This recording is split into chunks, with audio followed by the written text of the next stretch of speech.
Hello dear, welcome करता हूं आप सभी को YouTube channel Rahul Mishra nursing पे।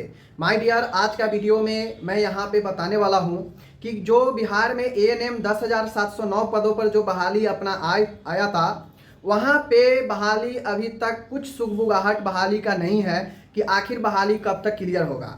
मैं बार बार एक ही चीज़ कहता हूँ कि अगर मामला सितंबर तक नहीं क्लियर हुआ तो फिर भूल जाइए कि आपका बहाली जो है इस सरकार में क्लियर हो पाएगा, क्योंकि सितंबर में चुनाव का जो है ऐलान है, बिहार सरकार के चुनाव का, विधानसभा का ऐलान है।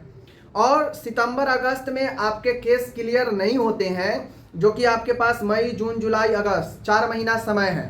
4 से 5 महीना में अगर आपका क्लियर नहीं होता है तो आपका ज्वाइनिंग जो है इस साल भी नहीं होने वाला है, क्योंकि पता है अक्टूबर नवंबर दिसंबर 3 महीना आपका चुनाव में व्यस्त रहेगा।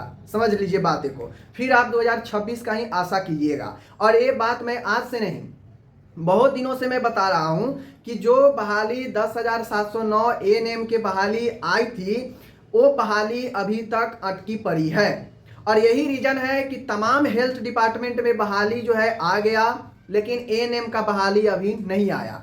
माय डियर, एएनएम का बहाली जो है आता जरूर, लेकिन कुछ लोग जो अपने आप को ओवर स्मार्ट समझी, जो लोग इसके पीछे पड़े कि हाई कोर्ट में फैसला के बाद भी सुप्रीम कोर्ट चले गए और सोचे मेरे पक्ष में फैसला सुप्रीम कोर्ट में आ जाएगा, तो ये चीज़ें जो है अभी तक साफ हुआ नहीं कि मामला जो है कहाँ तक पहुँचा। बस डेट पर डेट, डेट पर डेट, डेट पर डेट। देखिए, किसी भी आप जो है सरकार के विरुद्ध अगर केस लड़ते हैं, ये सरकार के विरुद्ध ही है। सरकार भी हाई कोर्ट गया था, स्टूडेंट भी जो है गई थी हाई कोर्ट, लेकिन हाई कोर्ट में फैसला आ गया। उसके बाद फिर जो है सुप्रीम कोर्ट गया।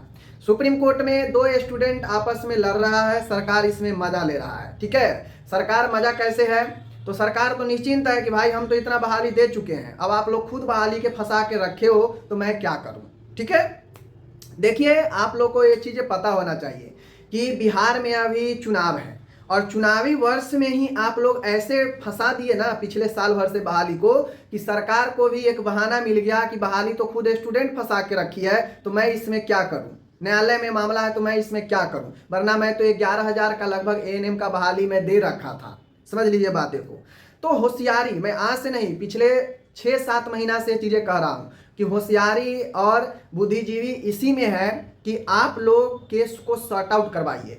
जब तक केस सॉर्ट आउट नहीं करवाएंगे या सीरियस मूड में केस के ऊपर नहीं चढ़ाई करेंगे, तब तक जो है फैसला ऐसे ही पेंडिंग पेंडिंग चलता रहेगा। समझ लीजिए एएनएम का। और इधर पता चलेगा स्टाफ नर्स का ऑनलाइन भी हो रहा है और स्टाफ नर्स का ज्वाइनिंग भी हो जाएगा, लेकिन आप लोग का 2022 का भी बहाली जो है अभी तक क्लियर नहीं होगा 25 बीतने के बाद भी। तो एक अच्छा अवसर था, बहाली अगर साल भर पहले क्लियर हो गई होती तो अभी नया बहाली भी इस चुनाव के मौसम में देखने को जरूर आप लोग को मिल जाता, लेकिन वैसा हुआ नहीं। लोग अपने ही पैरों पर अपने ही कुल्हाड़ी जो है मार लिए। शायद अगर मेरिट पर ही बहाली निकल जाता, पहले साल भर पहले जो होना था मेरिट पर ही निकल जाता, हाई कोर्ट जो डिसीजन दिया था उसी पे, तो हो सकता था अभी नया बहाली आ जाता। चुनाव का दौर था तो नया बहाली आ जाता, नया बहाली आ जाता, सीबीटी लागू होता, तो जो सीबीटी वाली थी, जो धुरंधर स्टूडेंट थी, तो वो अपना सीबीटी से क्वालिफाइड कर लेती, क्या दिक्कत था। लेकिन नहीं, यहाँ पे किसका फायदा हुआ, किसी का नहीं। यहाँ तक कि नए बहाली आता वो भी फायदा आपके हाथ से गया, और ना अभी तक आप जॉब कर पा रही हैं और आप जो है कोर्ट के चक्कर काट रही हैं। अब कोर्ट में मामला जाता है तो आपको सुप्रीम कोर्ट पता होना चाहिए, ऑल ओवर इंडिया में एक ही कोर्ट है। तो ऐसे में आपको जो डेट मिलता है उस डेट पर सीरियस आप नहीं होंगे, पैसा लगता है हाई कोर्ट में, समय देना पड़ता है आपको, और इन सब चीज़ों में आप नहीं जो है जाएंगे आगे, नहीं समय समय पर उपस्थित होंगे, तो ऐसे ही डेट पर डेट आपको बढ़ेगा। और इसमें नुकसान जो है ना कोर्ट का है, ना सरकार का है, ना किसी का है। नुकसान सिर्फ और सिर्फ कैंडिडेट का है जो अप्लाई की हैं। मैं ये नहीं कर रहा हूँ मेरिट पर हो, सीबीटी पर हो, क्या हो नहीं हो, मैटर अलग की है। मैं ये बात कर रहा हूँ कि जिस प्रकार से अन्य बहाली कितना तेजी से प्रोसेस में बढ़ रहा है आगे, आपका बहाली कहाँ से कहाँ रुका हुआ है, और इन तमाम बहाली के बीच में आपका बहाली दब के रह गया है। समझ लीजिए, आपका कोई नामो निशान कहीं चलता है कि हाँ एएनएम का इतना है, इसको जल्दी क्लियर करना है, ये करना है, कोई सुगबुगाहट नहीं है। बस कोर्ट में मामला है, डेट पड़ गया ठीक है, डेट टल गया ठीक है, यही हो रहा है। समझ लीजिए, तो अभी भी आपके पास समय है, आप लोग जाग जाइए, जल्दी से जल्दी केस को जो है आप लोग क्लियर कर लीजिए और सरकार पर थोप दीजिए कि भाई जल्दी अब जो है क्लियर करके ज्वाइनिंग कराओ और मेरा मामला क्लियर है, तभी भलाई होगा।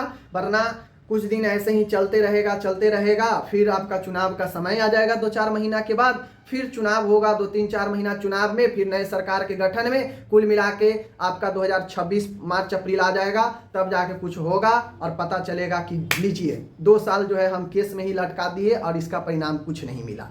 समझ रहे हैं? तो मेरा यही रिक्वेस्ट है, क्लियर करवा लीजिए, सब लोग मिलजुल के रहिए, सब लोग अपने ही हैं, सब लोग अपने ही कैंडिडेट है, मिलजुल के मामला को रफा दफा कीजिए और कोर्ट को निर्णय देने दीजिए, जो भी निर्णय हो मान लीजिए और चीज़ें को आगे करने दीजिए। ठीक है, चलिए मिलते हैं अगले वीडियो में, धन्यवाद।